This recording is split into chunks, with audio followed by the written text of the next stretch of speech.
इसका नाम सुखिया रहता है, एक का नाम दुखिया रहता है। दोनों अपने नाम की तरह रहती है। जैसे सुखिया का नाम रहता है वो सुखी रहती है, भाई उनके पास मतलब पैसा, उनका हस्बैंड का बिजनेस वगैरह रहता है। और छोटी दुखिया नाम रहता है, उनके हस्बैंड आदमी वो दुखी रहते हैं, मतलब नहीं दुखी नहीं रहते, उनके हस्बैंड आदमी महादेव के भक्त रहते हैं। और वो हमेशा मतलब महादेव के गुणगान करते रहते हैं जब भी वो मिट्टी का घड़ा बनाते हैं। और जब वो मिट्टी का घड़ा बनाते रहते तब वो महादेव का नाम जपते रहते हैं हमेशा। कहते ना, नाम जपते चलो काम करते चलो, नाम जपते चलो काम करते चलो, प्रभु मिलेंगे कभी ना कभी ना कभी। तो वो अपना हमेशा काम करते रहते हो, गाते रहते हैं। तो एक दिन उसके मन में आता है, सुखिया के मन में, कि अपनी बहन के घर जाओ उनसे मिलने के लिए। वो अपनी बहन के घर जाती है अपनी बहन से मिलने के लिए।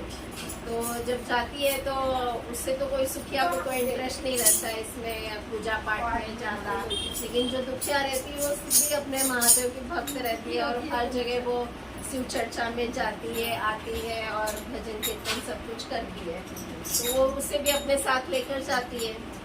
तो 2-4 दिन उसके साथ रहती है, मतलब उसके फिर 4-5 दिन जब बीत जाते तो वो बोलती है अब मैं मेरे घर जाती हूँ, छोटी बहन सुखिया। तो जब वो जाने लगती है तो उसकी बहन को लगता है दुखिया को कि मैं इसे क्या दूँ, मतलब ये कुछ मेरे घर आए हैं तो कुछ देना चाहिए मुझे। तो उनके पास कुछ देने के लिए रहता नहीं है। तो वो उनके आदमी मिट्टी का घड़ा बनाते हैं, तो वो एक मिट्टी का घड़ा लाके उससे दे देती है कि आप ये लेकर जाओ मेरी तरफ से गिफ्ट करके। तो उससे बहुत बुरा लगता है कि ये क्या मतलब, ये कोई मिट्टी का घड़ा देता है क्या किसी को, ये कोई मिट्टी का घड़ा देने की चीज है क्या। हाँ, वो ऐसा सोचती होती कि ऐसी मेरी बहन है इतनी कंजूस है कि मुझे एक साड़ी नहीं दे सकती थी, ऐसा मन में सोचती है। फिर मन मार के उसको रख लेती है और ले जाती है। रास्ते में सोचती जाती है इसको कहीं फेंक दूँ क्या, कि मतलब ये घर में जाएंगे तो हस्बैंड पूछेंगे, सास ससुर पूछेंगे क्या लाई है, तो यही बताऊंगी कि मिट्टी का घड़ा। फिर सोचते लेके चली जाती है घर। बोलती घर जाके इसको कहीं छुपा देती है और घर जाके उसको छुपा देती है और उससे कोई पूछता भी नहीं कि क्या लेकर आई क्या नहीं लेकर आई। तो वो अपना फिर काम करती रहती। तो उसके गाँव में सूखा पड़ जाता है, तो वो पानी भरने के लिए दूर जाती है बाल्टी से। तो एक दिन उसकी धक्का मुक्की में बाल्टी गिर जाती है। फिर वो घर आती है तो अब क्या करे, क्या किस में पानी भरने जाए। तो उसे याद आता है अरे मेरी बहन ने घड़ा दिया था, वो किसी कोने में पड़ा है, छुपा के मैंने रखा था। वो लेकर जाती है उसको और उससे पानी भरकर ले आती है। तो पानी भरकर ले आती है जब तो उनके आदमी आते हैं तो बोलते कि 1 गिलास पानी लाओ। तो जब पानी देती है तो वो पीते और ठंडे कि ये पानी कहाँ से तुम आज पानी लेकर आई। तो बोलते अरे मैं तो वहीं से लाई जहाँ से रोज लाती आ रही है। बोलते अरे नहीं, ये पानी बहुत अलग है, ये पानी तो बहुत अलग है, तुम कहाँ से लाई हो, सच बताओ। तो बोलता नहीं मैं तो ये पानी वहीं से लाई हूँ जहाँ से रोज लाती हूँ। हाँ लेकिन आज ये पानी मैंने घड़े में रखा है, घड़े से लाई क्योंकि मेरी बाल्टी गिर गई थी।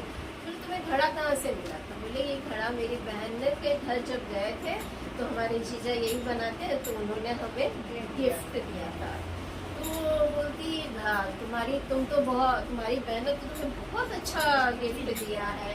इस घड़े का पानी इतना मीठा है, अमृत समान है, तुम पीकर देखो इस पानी को। वो भी पानी पीती तो उसे भी बहुत अच्छा लगता है कि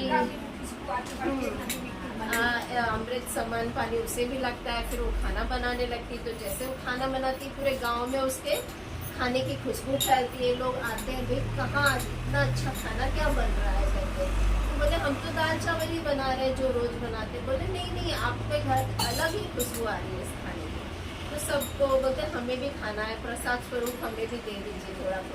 तो बहुत सारे लोग आते हैं, बहुत सारे लोगों को खाना खिलाती है दाल चावल। सब खाते हैं, सब उसे आशीर्वाद देकर जाते हैं कि बहुत बढ़िया स्वादिष्ट दाल चावल था, ऐसा बहुत बढ़िया खाना था, ऐसा आशीर्वाद देकर जाते हैं। फिर दूसरे दिन जब वो दूसरे दिन बीत जाता है तब दूसरे दिन जाती है, सोचती चलो पानी भर लाओ, रोज का काम रहता है। जब देखती है तो घड़े में उतना का उतना ही पानी है जितना कल था भर कर लाई थी।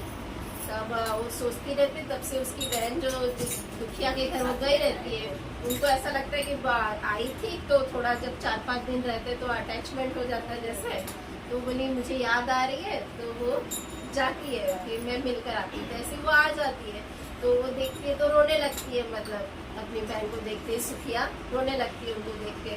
तो बोलती है अरे क्या हुआ करके, तो बोलती बहन मुझे माफ कर दो, जब आपने मुझे ये घड़ा दिया था तो मैंने आपके बारे में बहुत बुरा भला सुना जाता कि आपने मुझे इस तरह का ये वो दिया, लेकिन ये घड़ा तो बहुत अद्भुत है। इस घड़े की वजह से, इस पानी की वजह से मेरे आदमी ने भी बहुत मतलब तारीफ किया और कल पूरे गांव ने आके मेरा खाना खाया और मुझे बहुत आशीर्वाद दिया कर। तो वो फिर वो बोलती कि हाँ अद्भुत तो होगा ही ना, मेरे आदमी जब बनाते रहते तो हमेशा महादेव का नाम जपते रहते हैं, और जो घड़ा महादेव का नाम जपते जपते बना होगा वो तो अद्भुत ही होगा ना। ताकि वो दोनों फिर खुश हो जाते हैं और वैसे जागा जागा महादेव, मैया भवानी की जय। महादेव महादेव। अच्छा हम बोल